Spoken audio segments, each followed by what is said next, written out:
You know what I realized? I realized that as we look at our introductions, these introductions were designed by Jonathan Howe. They were.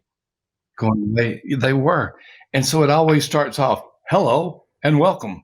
That's the way Jonathan I always use his did it. And line. so When I do the opening, I use his line because it's a very good line. And I would yeah, assume our listeners are just used to it. It's there's nothing, Dad, there's nothing I'm, wrong with I'm just tradition. going. Don't go killing tradition.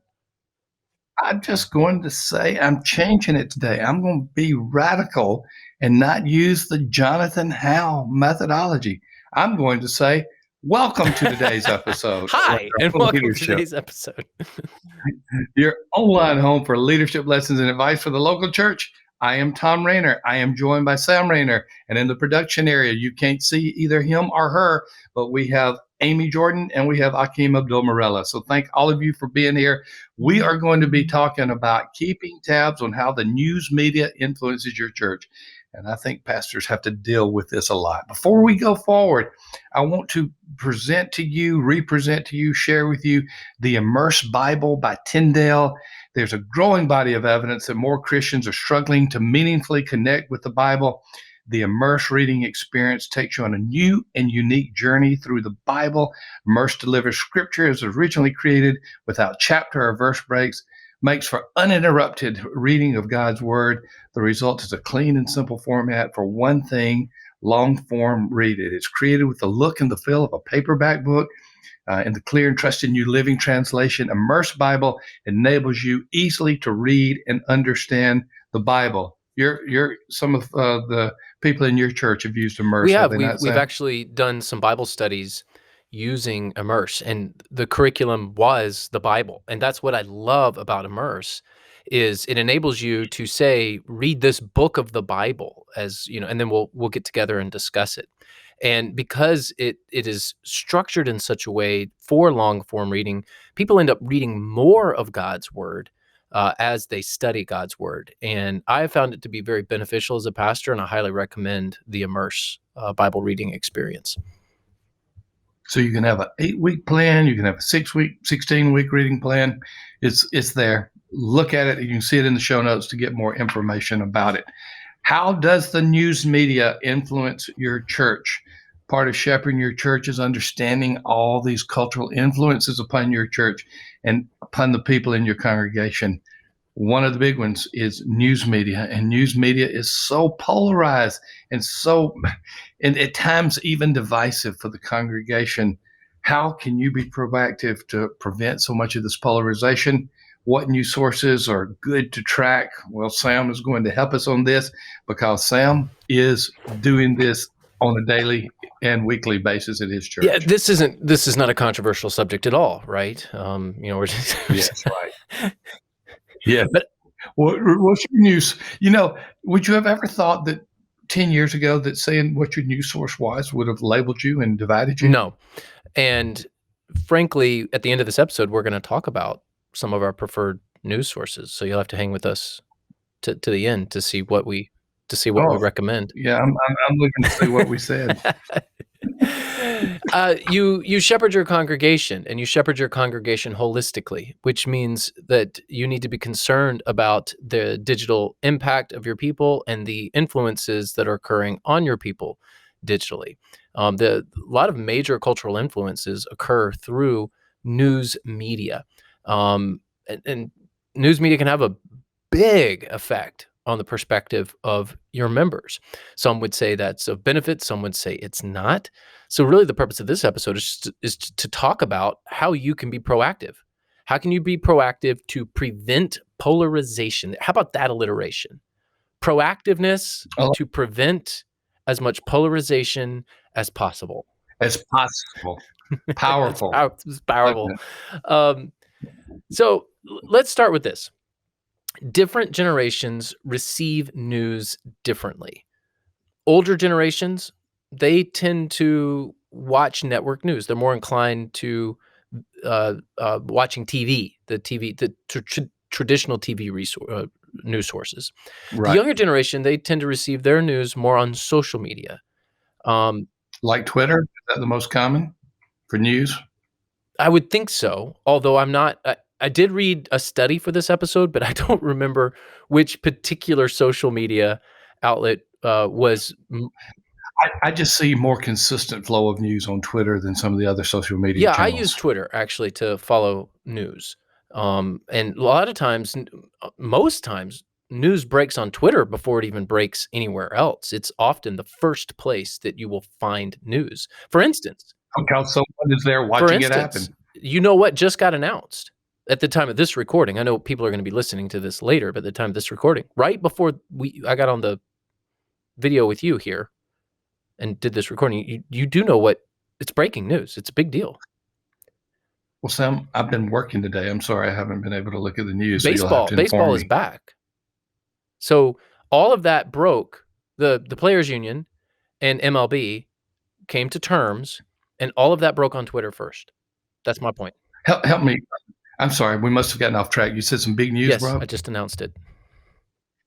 Oh, that Yeah. was the So news. at the That time that people are listening to this, because I know people listen to these episodes, far in the future, and then they catch up. You might be watching baseball, and I just broke the news. So if it's July and you're listening to this, Wait a minute, I'm at the stadium. What's the I time? was on my way to the stadium. But my point is people receive their news differently. Generations receive their news differently, and it's important for you to realize that. So pastors should be on social media. Pastors should be watching and tracking certain things because these are influences that are occurring on your congregation. You need to know about these major influences. And, some will say certain outlets are better than others, certain ways of communicating news is better than others. I get all that. That's not the point that I'm making, though. The point that I'm making is shepherd your people online. You have to shepherd your people online. That's where they are. Yeah, you got to go where they are. You got to meet the people where they are.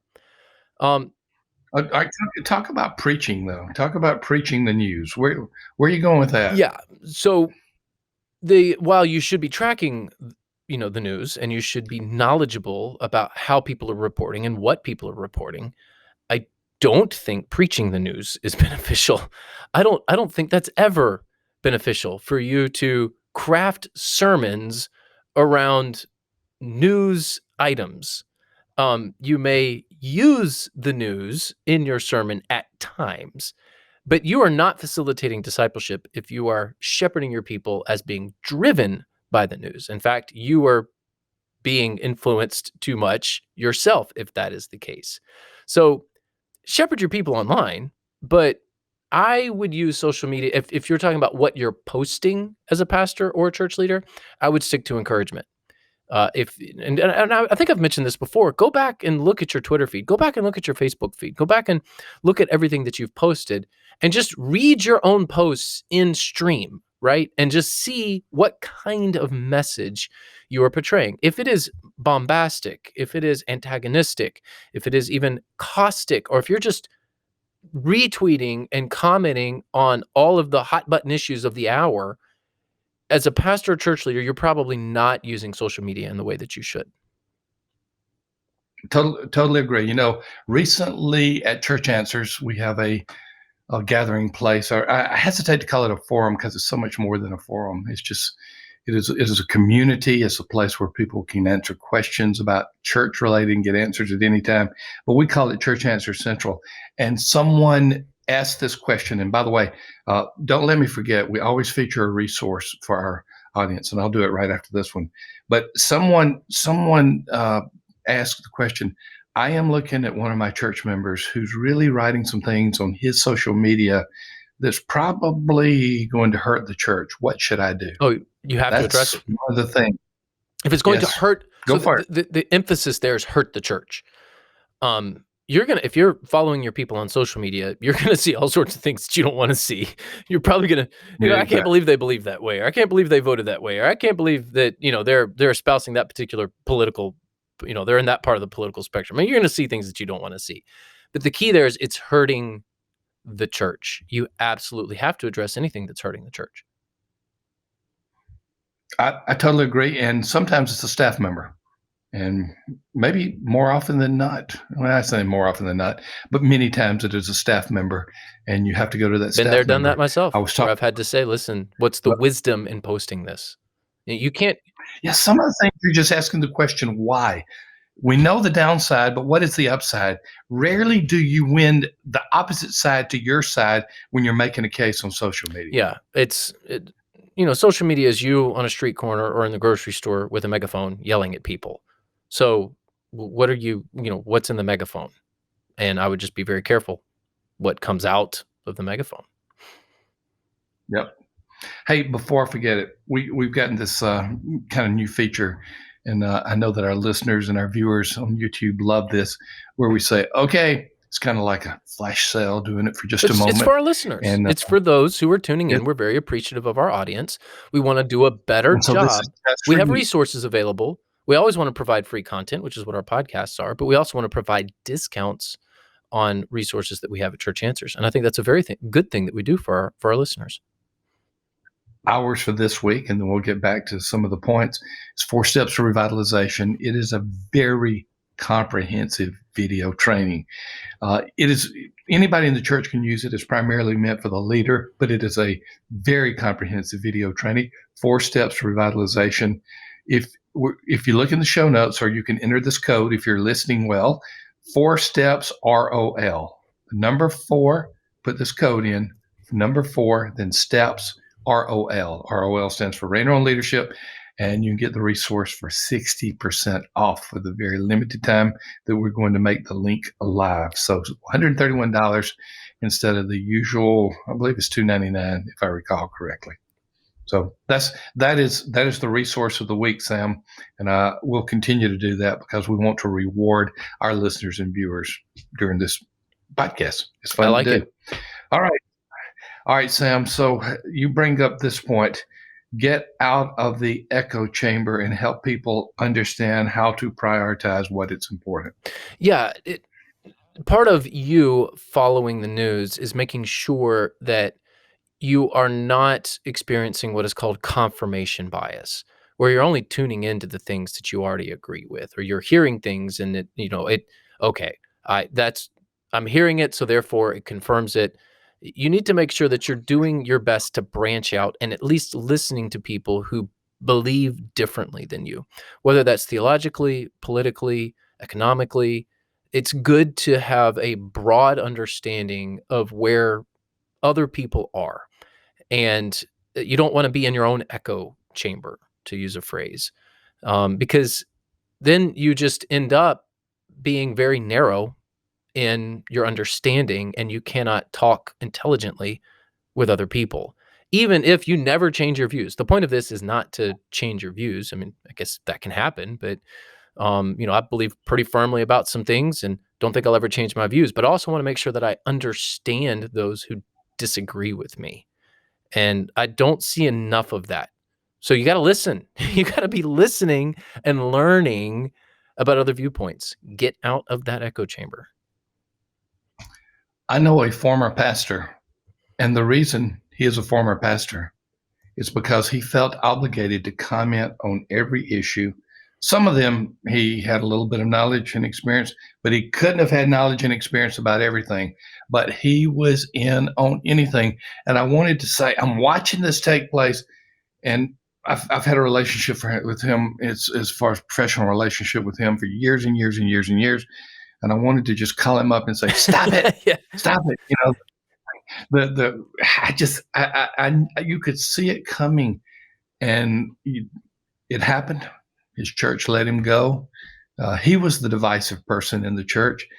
Look, leaders, you don't have to comment on everything. Please don't. And guess what? You don't have knowledge on everything either. Yeah, so this is where it kind of gets back to the echo chamber. I mean, listen, learn, pay attention, observe. But let's say that there is some geopolitical issue occurring in some part of the country, some part of the world, and you hear of the country.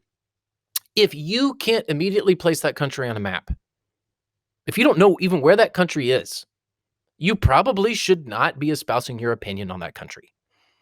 Just saying. Like, all of a sudden, you're an expert on this, and if I pulled up a map, you can't even find the country. That's a problem. You don't have to comment on every and here's the thing, a lot of times your people will want you to. You will feel compelled to do so because you're Or they may get mad if you don't. So you're not taking a stand. Your silence speaks to support of the opposing view or whatever it is. And no, that's wisdom. Speak to the issues on which you have knowledge. Speak to the issues that are of most importance. Speak to the issues that could potentially affect your church and be knowledgeable about those things. But if you have limited knowledge and limited experience in a certain area, I mean, okay, so maybe somebody is, having a battle royale over, I don't know, avocado toast. And well, Avocado that's the thing. Like toast? millennials want their avocado toast. It was a I don't know. Is an avocado toast? It was a derogatory way of referring to a millennial. Yeah, I think so. Amy, do I Okay. have that right? Amy's nodding her head. Like that was a thing, right? Okay, so I don't care if you like avocado toast or not. It doesn't bother me. I don't like avocados. I don't like I'm avocado just toast. I don't even like to I, mention the word I was. avocado because it sounds like This is so not in the notes. This is avocadish. not in our notes. I was trying to think of something. I hope So not. one of the things I'm also trying to do on this episode is not jump into something that's going to get us into trouble. I'm trying to give good advice without being polarizing and political myself. So I thought, I don't know, avocado toast. That was a thing a while back where everyone was making fun of millennials for wanting their avocado toast. So anyway, it's probably best if you find yourself commenting on avocado toast like I am now, pot calling the kettle black. Probably best not to comment on that issue. It's not worth it. It's not worth it. Only the most important things and only the things of which you have knowledge. And once again, I want to reiterate this: knowledge does not necessitate comments. So just because you have knowledge doesn't mean you should comment on it, because rarely are you going to win someone over. It's the echo chamber. Those who are on your side are going to say rah rah. Those who are on the other side are going to say you're an idiot, and you've gained nothing by doing this. In fact, Yeah, you've I got lost an by doing example. I, this. I had before I was in ministry, I had a pretty good career in the energy services sector. We'll just say that, and I know it because of that. I did some consulting. I know a decent amount about energy and how energy is produced and how it transfers down pipelines and across, power lines and things like that. But guess what? And I know it can be a very controversial subject. But as a pastor, I don't feel the need to even though I have knowledge, I don't feel the need to comment on political issues around energy. It's just not helpful to my church. So guess what? I just stay out of it. So stay out of it. Stop it. You're The Bob you're Newhart counseling session. Stop it. Stop it. you're making me feel guilty. Why? Well, I have a great knowledge of '60s music, and I comment in on it all Yeah, the but it's not time. you're not creating controversy. You're just grating people's ears. Thank you very much. I don't always sing it, Sam. I just comment on it from time to time. Okay, this one is the drum roll moment. We're going to talk about considering a broad spectrum of news sources to consume, and we're going to actually mention some of these. Now, this particular part may get us in a little bit of I don't trouble, care. Sam, but I know you don't care. But I am totally with you. I consume on the left. I am on the right. I'm certainly right of center on most political issues, however you define it. So I am certainly conservative, but I consume a wide range of media, and to me, it has been very helpful for my overall understanding of the issues. Yeah, I do as well. And I start so I do more print media than anything else. I believe that the written form is more formal. Now I know this is a podcast, so we're we're giving you We're talking about right. reading We're things. talking about reading things, but I believe when it comes to news sources, that print media creates a discipline that is very important, and people tend to put more weight on something that is in print. Now it may not be the actual paper, the physical paper. It may be a digital resource, but it's still the print media form. So I always start with Wall Street Journal. I mean, that's kind of my go-to news source. Um, That is my number one favorite I, news source. It may not always be quite as conservative as I am. It's right of center, well, that's why but I read it. it is I find it to be the most balanced, and I know there yes. will be people who disagree with me on that, and that's fine. But that's where I start. I feel like I can get straight news from the Wall Street Journal. I totally get it. It's one of the few places where I go where I feel like it has not been influenced by the far right or Mhm. far left. I And agree. then I go to the New York Times and the Washington Post.